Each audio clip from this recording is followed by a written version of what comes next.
Flashing across California desert skies, the airplanes you see here are writing new chapters in the story of man-made flight. There she goes. This is my first opportunity to greet you as Deputy Administrator of the National Aeronautics and Space Administration. Together, you and I must make our new agency the most unusual place. An organization that can challenge conventional wisdom. We can engineer anything. We can write the requirements for. We're going to make your idea work. This particular idea is quite disruptive. A typical flight, of course, starts under the wing of the B-52 mothership. This sleek, high-speed machine would have made Rube Goldberg proud. The manner in which we fly re-entry from space on the space shuttle was pioneered on the X-15. The X-31 pretty much wrote the book on thrust vectoring, along with its sister program, the F-18 HAR. An observation of an occultation is one of the more challenging missions that Sophia can do.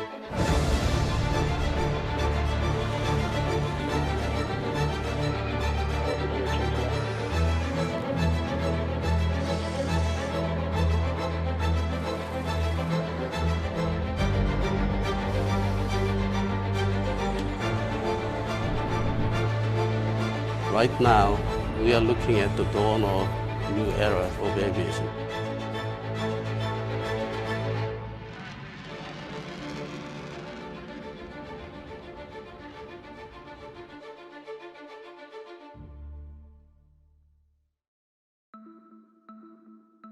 The secret to our business is to be as prepared as possible, and we find simulators a very useful tool. Flight simulators have been used at Dryden since the X series.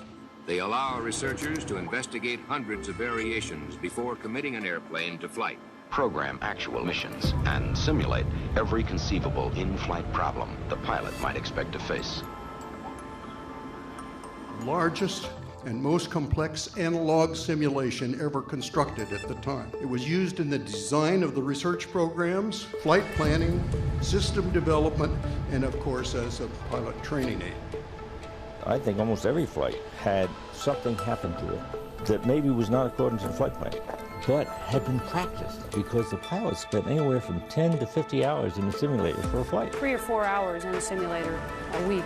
200 to 250 hours of simulator time flying this exact mission. So I was extremely well prepared. By the time of first flight, many potential problems have been identified and solutions developed. In the case of the space shuttle, the flight simulator is more important than ever before because the shuttle is such a complex machine, flies in such a wide range of atmospheric conditions, and at Mach 25 travels much faster than any plane has done before. Simulation is essential to developing the X-29 flight control system. This fixed-base simulator is wired directly to the aircraft's 3 flight control computers. These, in turn, are wired to attitude sensors and to a simulated X-29 hydraulic system. So this is the X-59 simulator. We did a lot of design trade studies on features that we think we'd want in the airplane or not want in the airplane. Is going to be exactly like the inside of the actual aircraft. Instead of having to read all the labels or read all the switches, they will have their muscle memory trained. We're using it to do some development and analyze some of the new flight control software that's come down. Eventually we'll also use this for training. We provide projects the ability to make informed decisions and the ability to manage risk. Those who own the simulation own the program. In '54, there were a number of engineers out here who took advantage of the first electronic ground simulator to mimic a reaction control system and mimic an airplane leaving the Earth's atmosphere. Practice landings, using predetermined settings that can simulate the low lift drag ratio of the X-15. Nothing is left to chance.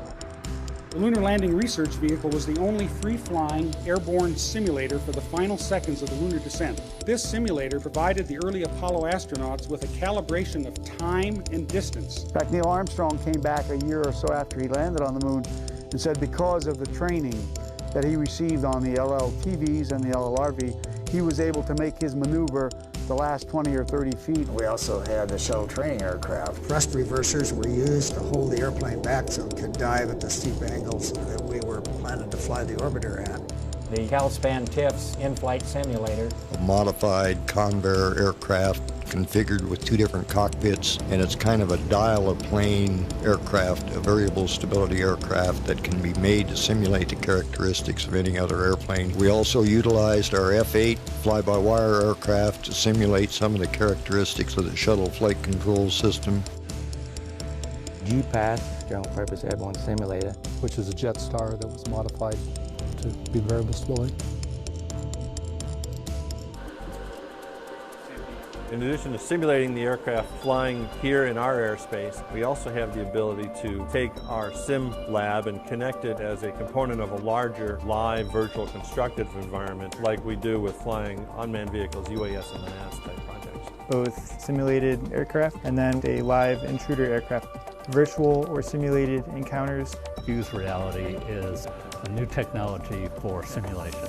Things that simulators aren't good at modeling is real air. What you gain here is taking a simulator into the air, and you're actually exposed to the flying environment, taking that simulator and visually kind of superimposing that on top of it. Being able to put other aircraft that aren't actually there in your field of view and make you feel like you're actually flying in formation. That's a new thing. That's good.